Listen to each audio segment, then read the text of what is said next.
Hi and welcome to this video on how to spend 3 days in Siem Reap, Cambodia.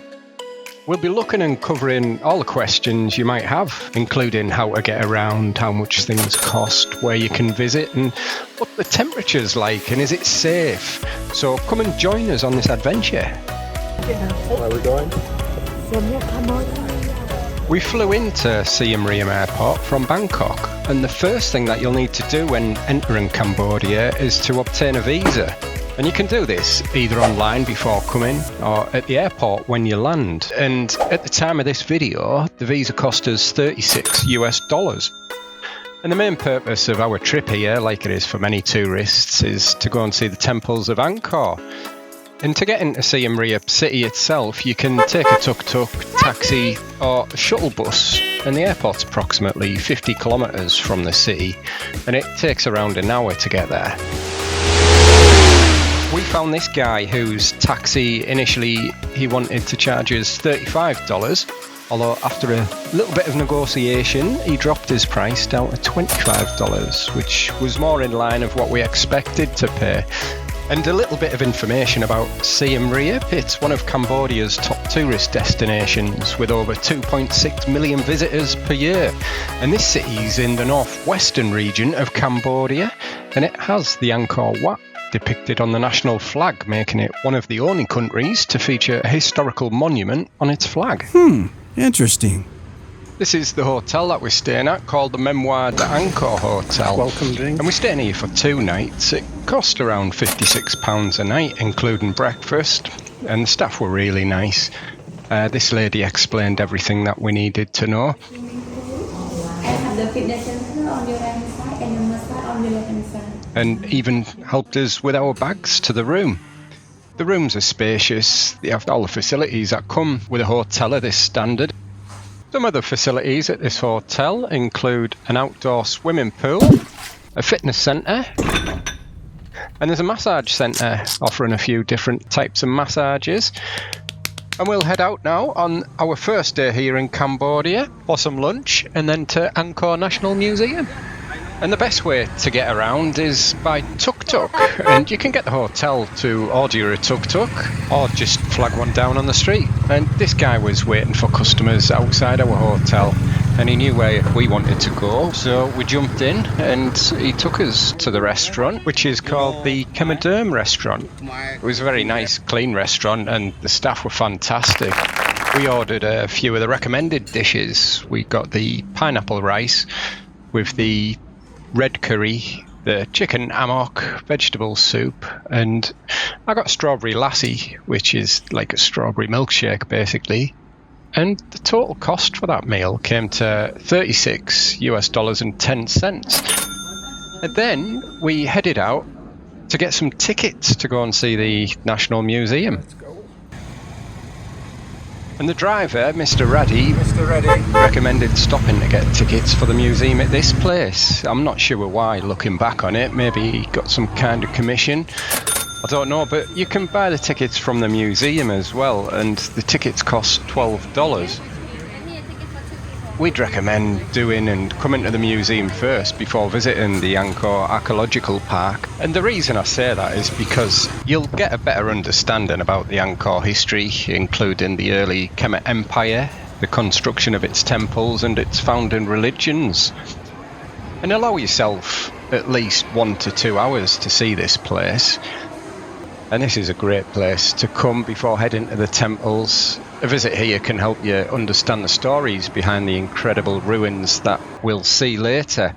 So let's have a look inside now. And you'll start off by seeing a multimedia presentation before heading into the gallery of 1,000 Buddhas, which is this room here. This is absolutely breathtaking. There's a massive collection of 1,000 Buddhas, although we didn't count them all, but I'm sure there was 1,000 there. And all the images of the Buddhas are from different periods of Khmer history. In fact, each gallery is carefully curated to showcase the evolution of Khmer history, and this gallery specifically details the civilization of that history as well as some of the architecture from that period. The details shown here is just a glimpse of what you'll get to see with us tomorrow on day 2 when we go and visit the Temples of Angkor. And on the first floor, when you exit the Civilization Gallery, you can get to see some of the artwork that they have here. And I'm kind of guessing that if you're watching this video, you're most probably aware of what the Temples of Angkor is, although you may have just randomly clicked on this video. So I'll show you what it is from this model, as well as explain more to you when we go and visit there tomorrow. So this is the model of the Temple of Angkor, and it's often referred to as Angkor Wat. It's the largest religious monument in the world, and the most famous temple in the Angkor Archaeological Park here in Cambodia, where we will visit tomorrow. Yippee! But first, we'll finish off looking around this museum, and I won't keep you too much longer in here. We've seen most of the things that we need to see, and obviously if you are coming here, I don't want to spoil it too much for you either. This is probably a good time in this video to mention some tips and information that could be helpful for you. Marvellous! And the first is the currency. They have 2 currencies here in Cambodia. They have US dollars and Cambodian riel. And if you pay for things in US dollars, you can often get your change in riel. And another thing you might want to know is about the temperature. Temperature in Cambodia is hot just about all year round, and if you saw one of our other videos where we visited Phnom Penh, the temperature was a fairly consistent 37 degrees, although the coolest months are November to February. We'd avoid the months of April and May because it really is far too hot and quite uncomfortable when walking around. And then after your visit, you'll walk through the gift shop where you can have a look or buy some souvenirs of your time here. And there's also a cafe you can refuel at before heading back out. And we'd asked the driver if he knew anywhere where we could buy some fruit. And he knew a place not far and took us there. Had many different types of fruit, and all the pots you can see are the different dips and spices. Was it Mr. Raddy? Yeah. Mr. Raddy, thank you very much, Mr. Raddy. There you go. Thank you so much. Then it was back to the hotel to get freshened up before heading back out into Siem Reap to explore some of the local nightlife. Oh, is he still there? So we're back with Mr. Raddy. Surprisingly, Mr. Raddy was waiting for customers for his Tuk Tuk, and we obliged and got him to take us to Pub Street, which is the most famous nightlife and entertainment hub in Siem Reap.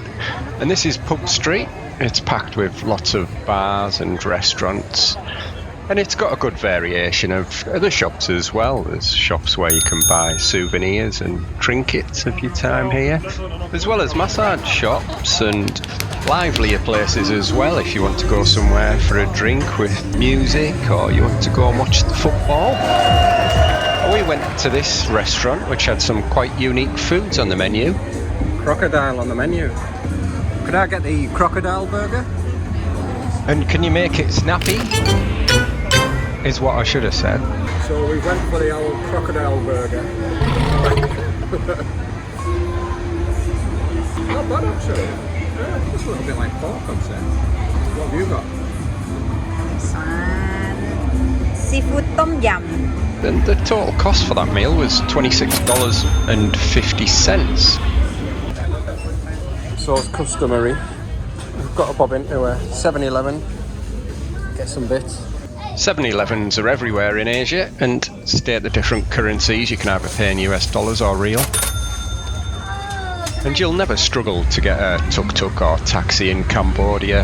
All I'd recommend is that you speak with the driver first and agree a price before you go. And this is the end of day 1 of our trip in Cambodia, Siem Reap. And what I'll do for you now is break down some of the costs of what we spent on what for the day, and carry this on throughout the video and give you a total cost of this trip at the end. Obviously the cost for you will differ depending on where you travel from. Our flights from Thailand to Siem Reap were quite cheap in comparison to other places.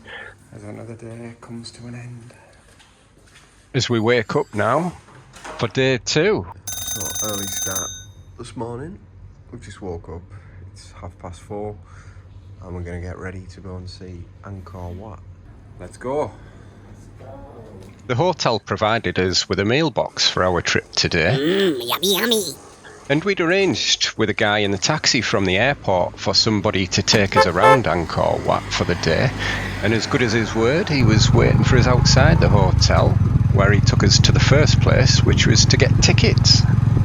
Looks like this is where we go and get a ticket. And a one-day ticket to go around the Temples of Angkor is $37. So they're the tickets, and they put the photo on.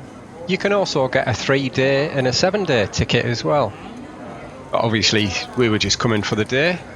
5:13.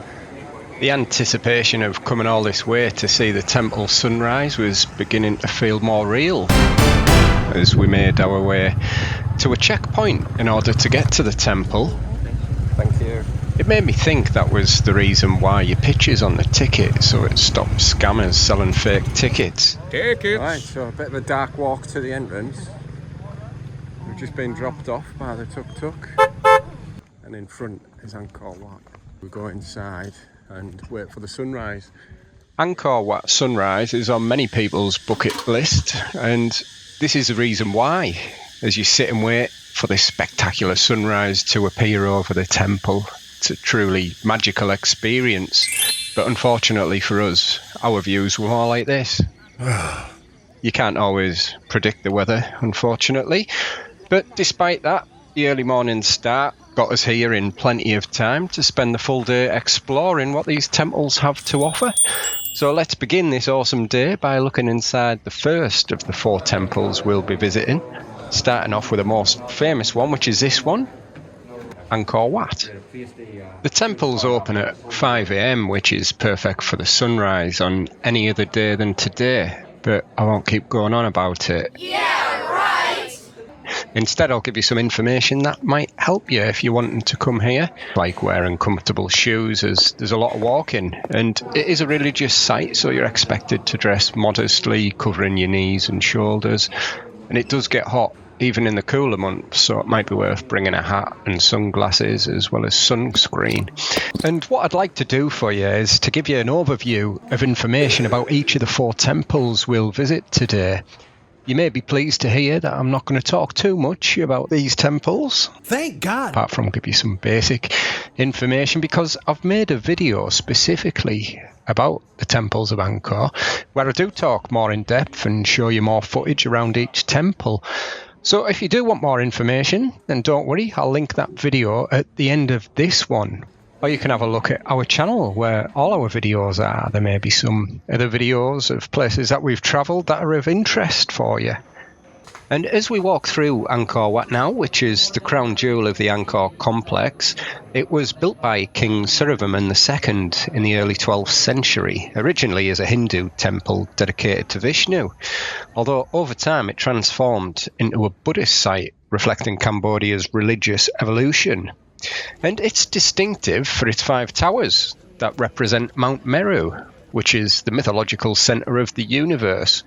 It's the largest religious monument in the world and one of the best preserved temples of the Angkor complex. So we'll move on now and go to the next temple, Bayon Temple. We texted our driver to let him know that we'd be at the pickup point soon. He's coming now. Here he is. And it's about a 10-minute ride to the next temple. And we're here at Temple 2 of 4 on today's tour, which is called Bayon Temple. So let's go and have a look around. It was built in the late 12th to early 13th century by King Jayavarman VII, who was a devout Buddhist ruler. And unlike earlier temples in Angkor, which depicted many Hindu gods, Bayon is a Mahayana Buddhist temple, reflecting the king's spiritual beliefs at that time. Also, be aware that there's a lot of monkeys at these temples, so be careful of your belongings, because although they might look cute and friendly, they won't think twice about stealing from you. And Bayon Temple's architecture's quite unique, with a central sanctuary surrounded by a maze of corridors, galleries and terraces.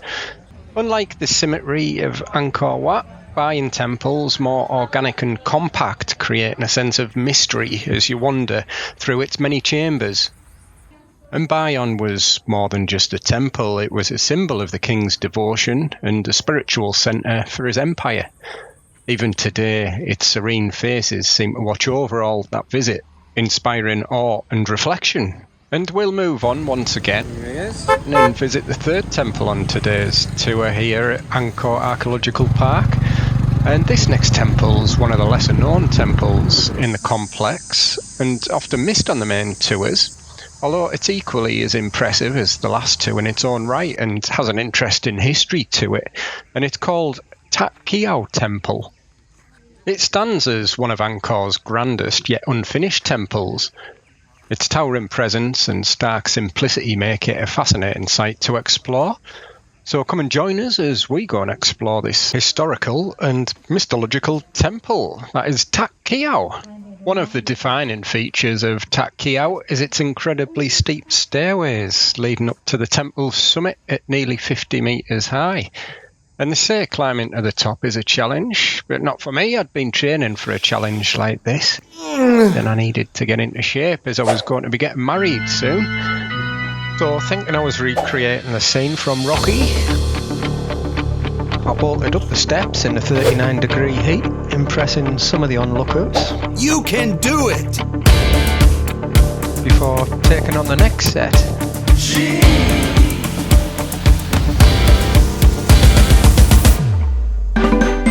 And once you get to the top, looking out from here, you're rewarded with some breathtaking panoramic views of the site and of Angkor Jungle.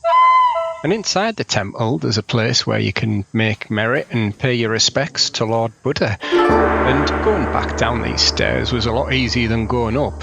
At least it was for me. Right, Blanche. Fang, on the other hand, only having little legs, did awesome getting to the top. And coming back down was a bit more of a challenge for her, but she's a strong, determined woman. Wait halfway. 5 steps, wait 5 steps. Nearly there. These are bigger steps, these. And I'm not sure if the pictures on your screen give the size of these steps justice. We'll move on to the fourth and final temple on what's been an amazing day so far. Hello. And I hope you're enjoying watching this, as we do document a lot of our travels on YouTube to hopefully help you if you're thinking of visiting these places yourself. Getting back to the last temple, which was one of ours and many people's favourite temples deep in the heart of Cambodia's Angkor Archaeological Park, called Ta Prohm. It gained worldwide fame after being featured in the 2001 movie Tomb Raider, starring Angelina Jolie. Its cinematic appeal with crumbling stonework and massive roots has since drawn countless visitors eager to witness the real-life setting of this adventure classic.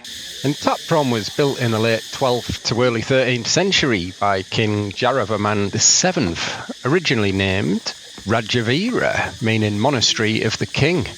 It was a Buddhist temple dedicated to the king's mother, and unlike many of the other temples in Angkor, Ta Prohm has been left largely in its natural state, giving visitors a glimpse of how it looked when it was first rediscovered. What makes Ta Prohm truly unique is its enchanting fusion of architecture and nature. Towering silk, cotton and strangler fig trees have wrapped their roots around the temple's stone structures, creating a striking, almost mystical scene. The interaction between jungle and ruins has made Ta Prohm one of the most photographed sites in Angkor. Say cheese! Though nature's embrace gives Ta Prohm its magical charm, this really is an incredible sight to witness, and as we head back to the Tuk Tuk for one last time today, if we can find it. So in theory, our driver should be around here somewhere. Here we go. I can see now why people would come here for longer, because there's so much to explore. You've just seen what we explored in a full day, and I think for us personally, one day was enough. And if you want to see more information and footage about these wonderful temples, as mentioned earlier, I'll put a link at the end of the video, or you can view it on our channel. And the Tuk Tuk took us back to our hotel, which is only about a 15-20 minute ride away from the Temples of Angkor to the hotel. And we thanked our driver, who was excellent today, and a really good host who deserved a nice tip as well. And we went for a bite to eat at the hotel. Fang's been pretty quiet most of this trip, so let's ask Fang what she got. So what have you got? It's like lemongrass soup. Lemongrass soup. Yes, seafood. And this one's the signature dish of Cambodia, beef Lok Lak.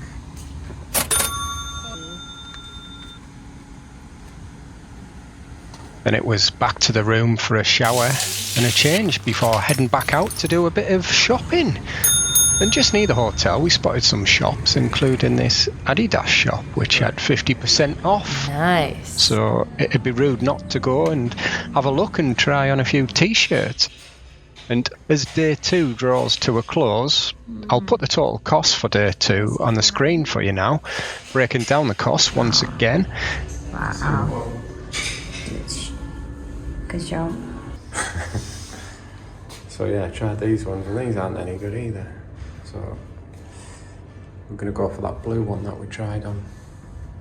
And that was a really enjoyable day, and I hope it's given you more of an insight of what you can expect from visiting the Temples of Angkor.